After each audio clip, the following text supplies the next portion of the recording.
It is time to check and reverse the growth of government, which shows signs of having grown beyond the consent of the governed. Government can and must provide opportunity, not smother it. Foster productivity, not stifle it. Well, I've said it before, and I'll say it again. America's best days are yet to come.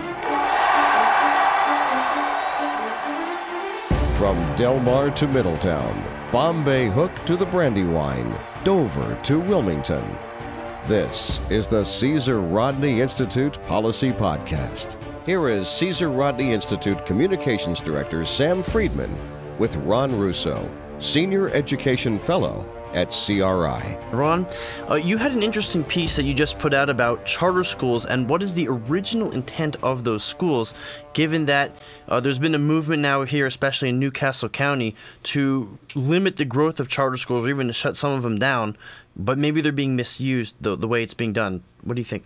Well, the part that's interesting is that charter schools in the state of Delaware have never really been implemented the way they were supposed to. As a matter of fact, if you want to find out what they were supposed to do, you can take a look at the original charter school law of 1995. It said that the objective of charter schools was really to improve education overall here in the state. And even the federal government had mentioned that the objective of charters was to replace compliance, that would be rules-based governance, with performance-based accountability.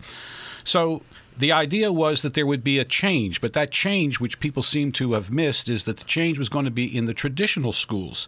As a matter of fact, Dr. Gary Moran, who was commissioned by our own Department of Education to conduct a 3-year study of charters here in the state, he said that charter schools were supposed to be a lever for change. Even the Wilmington Education Advisory Committee had commented on the fact that there is a disconnect between charter schools and district schools. And in fact, the charter schools were supposed to help change the district schools. And also, the original purpose of charters can be found in the first draft of that the Department of Education had put together for charter schools, the implementation, the policy, if you will. And that goes back to October of 1995. And I'm just going to comment on a few things that they said. Now, this came from our own Department of Education. It said that charters were going to be a reform that was going to be based on local control and accountability.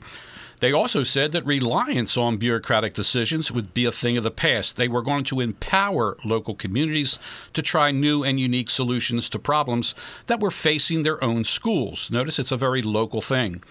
They said that teachers could minimize bureaucracies that perhaps had once stifled their creativity, and that parents and teachers would be less restricted by decisions that were made at a district or state level. The idea was to empower local communities with additional decision-making authority. They would try new approaches to learning without bureaucratic restrictions. The idea here, very simply, is one size does not fit all. The idea is we were to customize our schools. We were not supposed to standardize them. The most significant change that was supposed to come about was a systemic change. That is, the way schools operate. We were to shift the operational decision-making, the authority from school boards and bureaucrats, move them to the local schools with properly prepared administrators and professional staff. Now, the current system has been operating in the public schools for a long time. And I believe there was a gentleman by the name of Al Einstein who had a term for doing the same thing over and over again and expecting different results. If we're not satisfied with the system, that's what the system is producing, it really is time for what is called a systemic change. And I want to point out to you that last April, Rodell had an education event. They had a guest speaker who was actually a member of Rodell's International Advisory Group. His name was Andreas Solecker, and he presented data at that presentation to show that a school's performance could be improved just by giving the school autonomy coupled with involving the teachers in the decision-making process called distributive leadership. There's greater buy-in when that happens and when the employees have greater control. So just by giving the autonomy, you're going to get better performance. Okay, and I want to jump in there. At some point, essentially the charter school movement from the 90s up until about 2000 got co-opted. You've used that word before, where the performance level changed and they essentially became more run by the Department of Ed. Can you talk about what happened in that process and what has been the harm of that? Well, actually what happened was all the people who were originally involved, and I'm going to talk specifically about Mike Ferguson. He was the last state superintendent of public schools. He's the one who wrote those things I just mentioned to you. He unfortunately died about a year or so into this. And when he did, the charter idea was taken over by the bureaucracy. Now, you can understand a problem here. The very entity that was supposed to be changed by charters now became in control of charters. So it was unintended consequence of a shift of those who were in charge. And then some of the business leaders who were involved in this, you can take a look. You'll find out that all those leaders are gone. They've retired or whatever, and some of the companies are even here.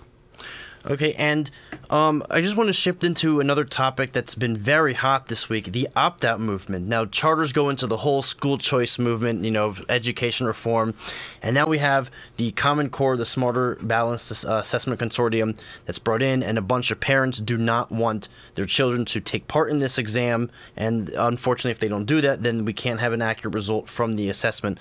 So what are your thoughts about the whole opt-out movement? Well, the opt-out movement involves parental empowerment, parental choice. And as you can see, I'm totally in favor of that. However, at the same time, while I say that they should have the power to opt out, as an administrator, I'm going to follow up and say, I really think they shouldn't opt out. As an administrator, I want to be able to get a better handle on how my kids are doing. I want to know if my curriculum is working. I want to know how things are going in the school, because my kids are going to have to go out and compete. Not only locally, they're going to have to compete nationally and actually worldwide once you're talking about the college level. So I would like to get a measuring stick in there. So I'm not saying that the testing that they want to use, the Smarter Balance and all that, I frankly think that there's a systemic problem here because we keep getting different tests, every few years.